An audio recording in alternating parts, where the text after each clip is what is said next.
Chapter 39. Heidi. Heidi opened her eyes. She was so happy with the place where she lived now. She had lots of space, and a river with lots of fish to catch was nearby. She wondered where her friend was, though. It had been a while since she came to visit her, and she hoped that she'd come visit her soon. As she was thinking about her friend, there was a sound off to her left. She looked over there, wondering to herself, did someone just come through one of the portals?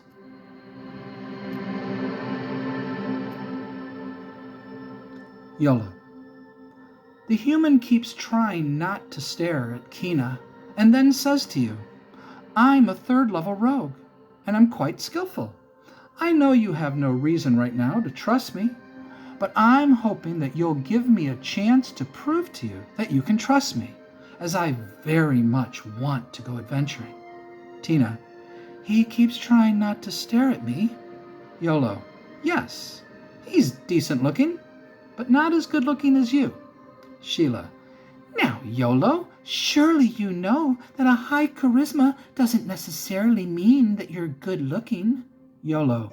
Sure, but I think a female paladin is most likely pretty good looking.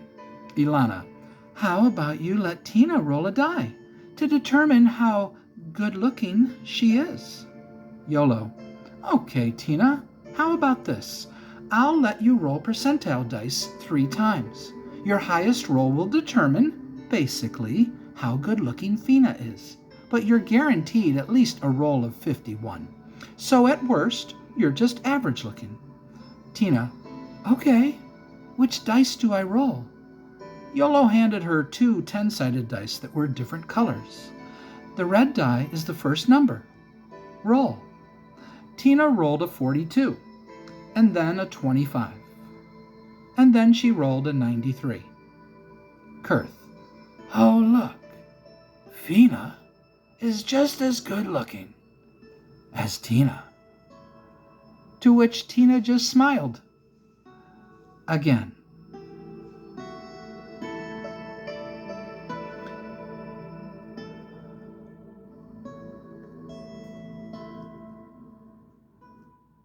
Heidi raised her head up and looked as a group of people came through the brown portal.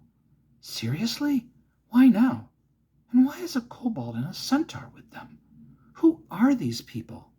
So glad they can't see me yet, so I'll just wait here and attack them when they get close. There's a lot of them. She promised, though, that she'd raise me back to life if I die, so I'm attacking. Maybe I can kill half of them before they kill me.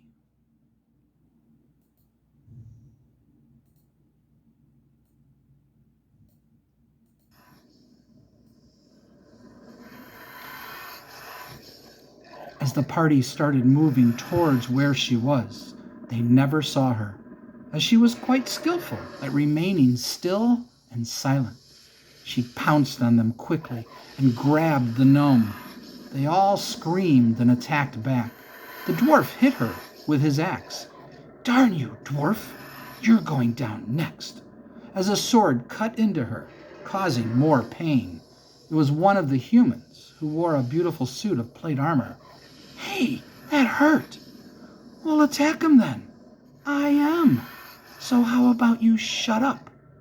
Fine. She missed the dwarf, but got the human good, and he screamed. Oh my God, they won't stop screaming! As the gnome fell to the ground. His head was almost torn from his body, as were his legs. Why didn't you just swallow him? 'Cause I'm being attacked by a lot of them, so I have to keep attacking them, or I'll be dead in no time. She saw one of the humans aim a staff at her, while another one aimed a wand at her. While she attacked the halfling. She got him good, though, and he screamed, but a kobold came flying at her and hit her in her mouth with his little stick, as the halfling fell to the ground and just laid there. How is that little kobold moving like that? He's so quick. I don't know. Attack it. No, he's too quick. She saw a male elf and a female half-elf, so she attacked them.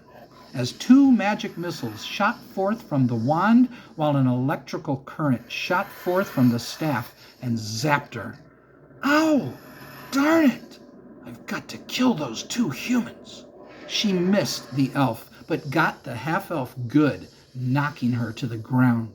But she quickly got back up and came at Heidi again, as the elf's sword cut into her. Darn it! That really hurts. I don't like all this pain that you all are causing me. She saw a half-orc, and one of the female humans was next to him, and they were both casting spells. So she tried attacking the half-orc, and luckily for her, she hit him, which disrupted his spell. But the female's spell went off, and two giant scorpions appeared next to her, and she sent them to attack. There's too many of them. I won't surrender, though. I'll just try to kill as many as I can. A wood elf fired arrows at her, and one of them hit her in her neck. Oh my God, I am so angry right now. But she saw the other human female, who was wielding a staff, try to attack her, so she attacked back, hoping to hit her first, which she did. The woman screamed, and Heidi was certain she had her when all of a sudden a centaur came up quick, turned around, and kicked her in her head, and the female slumped to the ground. Darn! I had her! Stupid centaur! She attacked the centaur and got him pretty good. He cried out, but fought her off, as the kobold once again came flying at her, whacking her face with his little stick. This kobold is ticking me off. How come he's so good at fighting? I thought all kobolds sucked. Why are they still screaming? Why don't you all just shut up already? She attacked the human again, who was in plate armor. He screamed in horror, and then went silent and fell to the ground. The humans, who had the staff and the wand, aimed and fired again. All of a sudden, the one with the staff became very strong, so he attacked, but she struck him, and he let out a wail, and then fell to the ground. She then attacked the half-elf again, and got her. The half-elf was screaming and tried to get away, but then she passed out. So Heidi let her go, and she slumped to the floor. Just keep letting go of them, and keep attacking the ones who are alive. I'll eat later. She then attacked the human who had the wand, but energy came from the wand just as she struck him. He cried out and then fell. But Heidi found herself moving slower. What's happening? Why are they all moving so fast now? The elf's sword cut into her, while the woman who had two giant scorpions by her side smashed her mace into her head as the scorpions bit her. The dwarf hit her with his axe as the wood elf fired another arrow, and it struck her in her neck. Heidi slumped to the ground. You all beat me. Where are you? Please come save me. Heidi died. About 72 hours later, Sheila, with tears in her eyes, after casting the spell, Resurrection. You were very brave. I didn't think you'd do as well as you did, but I'm so glad that you were willing to fight all of them, though there were just 9 of them at first. Heidi opened her eyes and then slowly got back on her feet and just looked at Sheila and brought one of her heads down low by her side, and Sheila started to pet her. You came, she thought to herself. You brought me back. Sheila, reading her thoughts. Of course I did, but it's just a matter of time before another adventuring party will enter this cavern and battle you. But I will always bring you back. so don't worry. Ilana, and if she kills all of them, then what? Sheila, then they're dead. Heidi, I can't wait to fight more adventurers.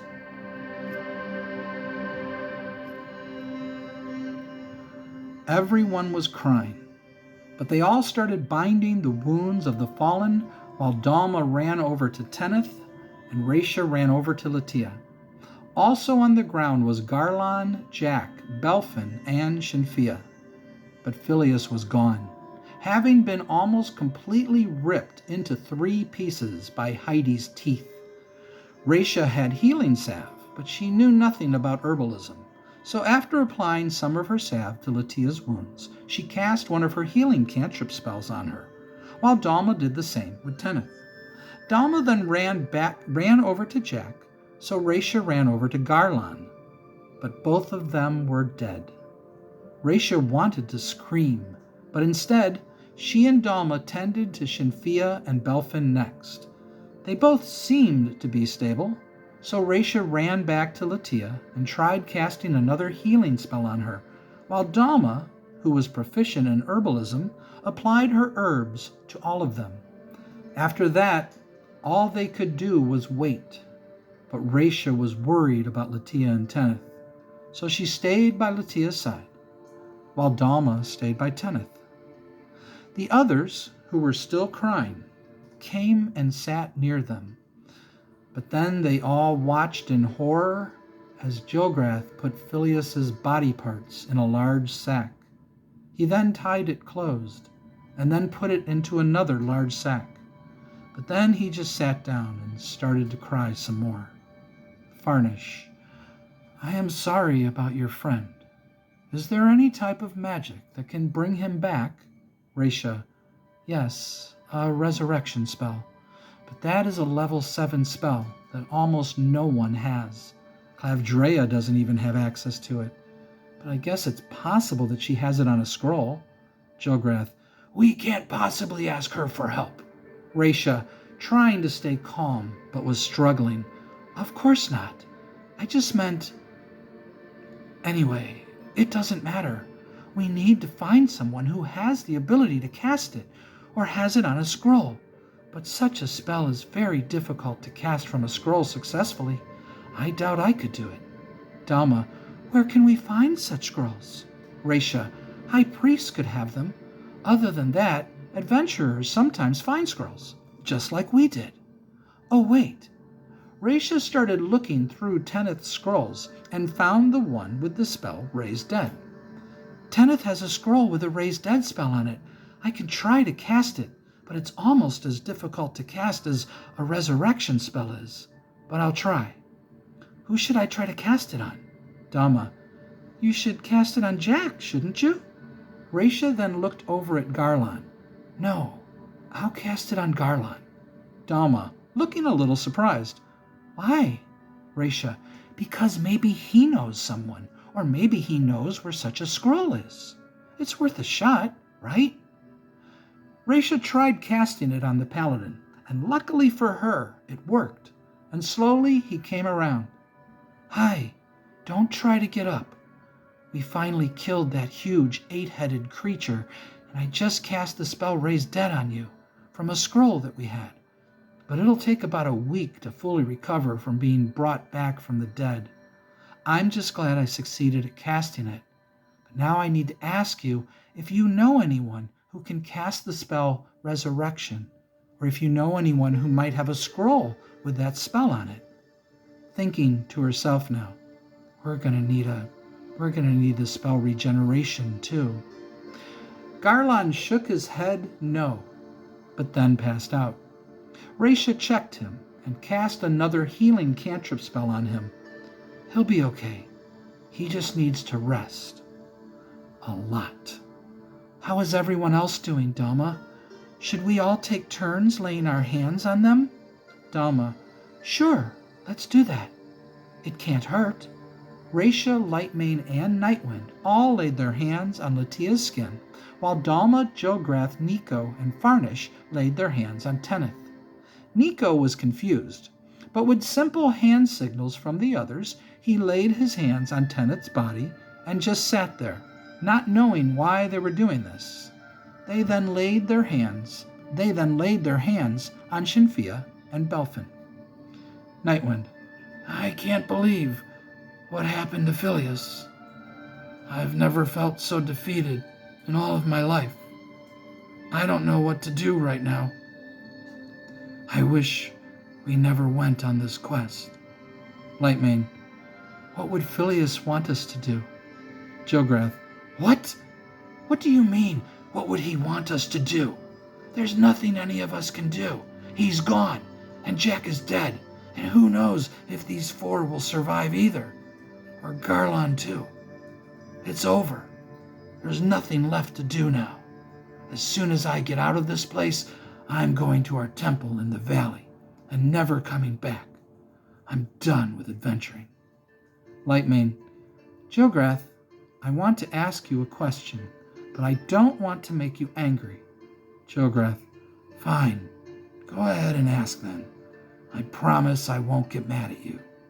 Lightmane: If you were ripped to shreds by this Hydra instead of Phileas, what would you want us to do? Jilgrath got up, angry. What? Lightmane: You promised you wouldn't get angry at me. Jilgrath, slowly calming down. Fine. I don't know what I'd want you to do. Lightmane: Yes, you do. You're just angry right now, so you're not thinking it through. Jilgrath: I'll tell you what, Lightmane, how about you drop your elven logic crap right now and just shut up? Lightmane: It's not elven logic. Jilgrath: I said shut up. Lightmane: No, I'm not shutting up. What would you want us to do if that happened to you? He said, as he pointed to the sack with Phileas in it. Jilgrath: I'd want you all to get the hell out of here and never come back.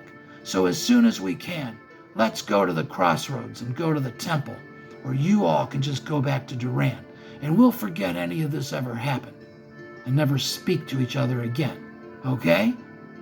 Jilgrath then turned and walked away and sat up against a wall away from everyone else. Nightwind, thinking to himself, The portable hole. Lightmane: What about it? Nightwind: We can put all the dead bodies in it, right? Then we can just go to the crossroads and walk to the temple. Or maybe go to Duran? Dama: The shrine. It will heal everyone who's not dead. Raisha: Oh, you're right. But let's just go to the shrine that's here. Dama: That's the one I was referring to. No reason to go to our shrine, since it's still about an hour's travel. I don't remember which portals, though.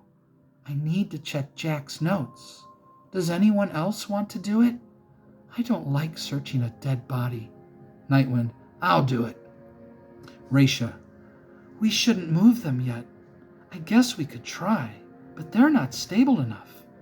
They should stay right here for at least 8 hours, probably, if not 24. And that's assuming they stabilize and don't get worse. Nightwind: Okay, fine. I'll check Jack's notes, and then we'll rest, while you two watch over them, okay? Nightwind searched through Jack's notes, and eventually found the one he was looking for. Man, Jack has a lot of notes. I wonder how he keeps track of all of them. The shrine is brown, any blue. About 4 hours later, Shinfia and Belfin finally came around, but obviously were in no condition to travel. But Latia and Tenneth weren't looking good. So Raisha applied more salve to their wounds while Dama applied her herbs again, and then they both cast more healing spells. They knew they might not work since they were both unconscious, but since they had nothing to lose, they cast them. After a couple more hours, Tenneth finally regained consciousness, but Latia looked like she might be dying. Lightmane, speaking to Tenneth: Hi, good to see you made it. Latia isn't looking good, though, but Raisha and Dalma are with her now. I just wanted you to know. Tenneth, barely able to speak: Help them. Lightmane, okay, I'll go help them right now. Just rest, okay? Kenneth just told me to help you two, so what can I do? Dalma, let's do the prayer circle again and lay our hands on her and pray, just like we all did for you. Raisha, okay, yes, let's do that. Everyone silently prayed to their deity, except Nico, since he had no clue what everyone was doing. But he laid his hands on Latia too, and closed his eyes. Raisha, silently praying to Alana. Hi, I don't know what to say. Wait, yes I do. Thank you for coming to me in my dreams and helping me in the way that you did. And thank you for all these wonderful people I'm with now. Is it okay if I ask you for something again? I'm sure you already know what I'm asking for, right? Can you please heal Latia? Please don't let her die. She saved my life, so all I can do now is pray to you and ask you to save hers. I love her, and I really need her in my life. Wait, I'm making this all about me. I'm sorry. Forget about me. Please heal Latia. She is the most wonderful and beautiful woman I know. We've already lost Phileas, and I don't know if we've lost Jack. So is there any chance that you can save Latia? I don't know what else to say. So I'll just say, Amen. About 4 hours later, Latia finally opened her eyes. Raisha? Dalma? What's going on? Why does everyone have their hands on me? Raisha cast a healing spell on Latia from one of their scrolls. Hi, I can't tell you how happy we all are that you're back. Dalma. Hi, Latia. I was worried we were going to lose you. Hey, did anything happen to you while you were unconscious? Did you see anyone or hear anything? Latia. No. How long was I unconscious? Raisha. Quite a while. But now everyone is finally stable. Nightwind. Everyone is stable now? The dwarf just looked at everyone. So now we can travel to the shrine or the temple, right? Raisha. Yes. Nightwind. Great. So, since none of them can walk yet, who wants to put all the bodies in the portable hole?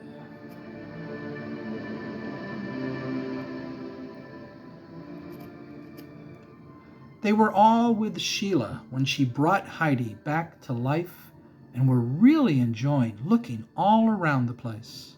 Moradin. So if Heidi kills an adventuring party, you won't bring them back to life if that happens? Sheila. No, because if I did, then what would be the point?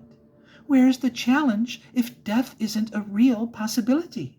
Moradin. Of course. I was just curious if you had any alternate plans, if that should happen. Yolo. Sheila, this cavern is amazing. No wonder she loves being here, and there's a river in here too. Are there lots of fish in the river? Sheila. Of course. That way she'll never go hungry. She enjoys swimming in it too, over in the far corner back there, where it's much wider. Tina. The water looks very nice and clean. Is it safe to swim in? Sheila. Yes, there's just normal fish in here, so it's safe. The moment she heard Sheila say it's safe, Tina dove into the water. They all watched her swim and were amazed at how graceful and beautiful she looked as her body seemed to glide through it with ease. Bale, as he stared at Tina. Boy, if only this curse had turned me into an aquatic elf. Sheila, smiling now. I could turn you into one for a little bit, if you'd like. Ilana, after seeing Bale, Kurth, and Yolo all look very excited. How about we all turn into aquatic elves for a bit and join her? Once they were all turned into aquatic elves, Bale, Kurth, and Yolo all dove in right away. So the other three waited and watched for a bit. But when Tina saw them, she turned and swam out of the water as fast as she could. She came flying out of the water and landed on all fours. "Oh, it's you guys. I had no idea who they were. You guys scared the pants off of me." Sheila, looking at the small pair of pants that Tina wore. "Nope, those tiny little pants are still on you, dear." Tina just gave her a look, and then everyone laughed. They all swam for a little bit longer, and then decided to head back. Bale: "I can't believe how huge this cavern is." Kurth: "Yes, but how does Heidi fit through the portals?" Sheila: "Simple. Watch." Sheila climbed on one of Heidi's heads, and the 8-headed Hydra ran towards one of the portals. The portal then grew to an enormous size, and they ran through it. So everyone else ran through it too. And just like that, they were out in the huge field that was by Sheila's home. YOLO: "I take it that those portals only work for Heidi like that, right?" Sheila: "Of course. This portal here only activates when Heidi or I come near it, and the portals in the cavern only send us here. But I can make them work for me like they do for them, if I wanted to for some reason." YOLO: "Ah, I see. I love it. Maybe I'll design something like that sometime. But only to somewhere in imaginary Forestera, Moradin, so don't worry." Moradin: "I want to say I'm not worried in the slightest, but I'd be lying if I said that." YOLO: Okay. I won't make any portals for a while then, okay? Feel better now?" Moradin: "Great. Let's go play some more." Ilana: "So, dear, how do you feel about Raisha now?" Sheila: "I can't believe I'm going to say this, Ilana, but I love her. You sure were right about her. That, or you're just really good at influencing people through their dreams." To which Ilana just smiled. "I feel just horrible about Phileas, though. I can't believe he's gone. He never even had a chance. Heidi grabbed him before he even knew what was happening." Ilana, seeing Sheila starting to cry again: "I'm sad about what happened to him too. But death is one of the risks that adventurers take. To bring him back, though, it'll take a resurrection spell and 2 regeneration spells, right?" Sheila: "At least that, if not more." Ilana: "Yeah, I don't like the sound of those odds very much." Sheila: "Yeah, neither do I." Ilana: "By the way, did you notice that Shinfia miscounted? They're a party of 14, not 13. Well, now they're a party of 13. Sheila: "She did? I didn't even realize she miscounted. Do you think that could have had something to do with Phileas getting killed like that?" Ilana: "I have no clue. Like Selazny said, reality is beyond anyone's ability to fully understand it. Who knows if that had anything to do with anything?" Sheila: "I hate not being able to understand things, but I guess you're right, and there's no way for us to know. But this is not making me feel good at all." They stopped talking and just started walking across the huge field when Bale got an idea. "Hey, how about we all take turns going for a ride on Heidi now?" Sheila, her smile returning: "Turns? Why take turns?" Sheila whistled, and Heidi came running up and lowered all her heads to the ground. "All aboard, everyone, on the 8-headed Hydra ride." YOLO: "The 8-headed Hydra ride? Oh, I love it. Let's go." They each got on one of Heidi's heads and went for a ride.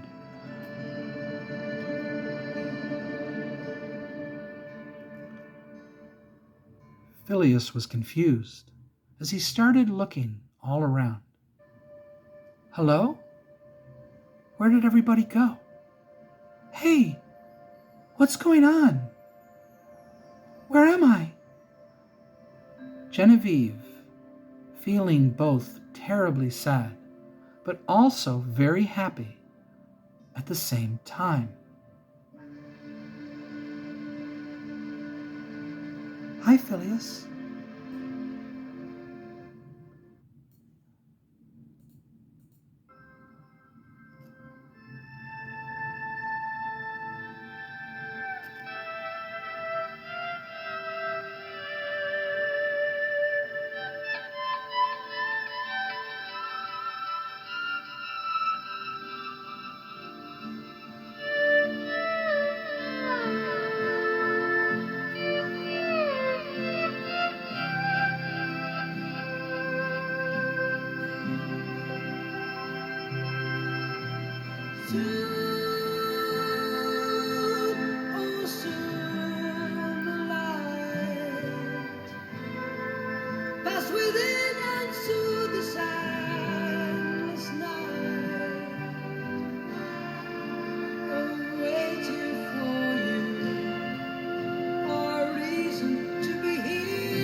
Soon the light starts to shine.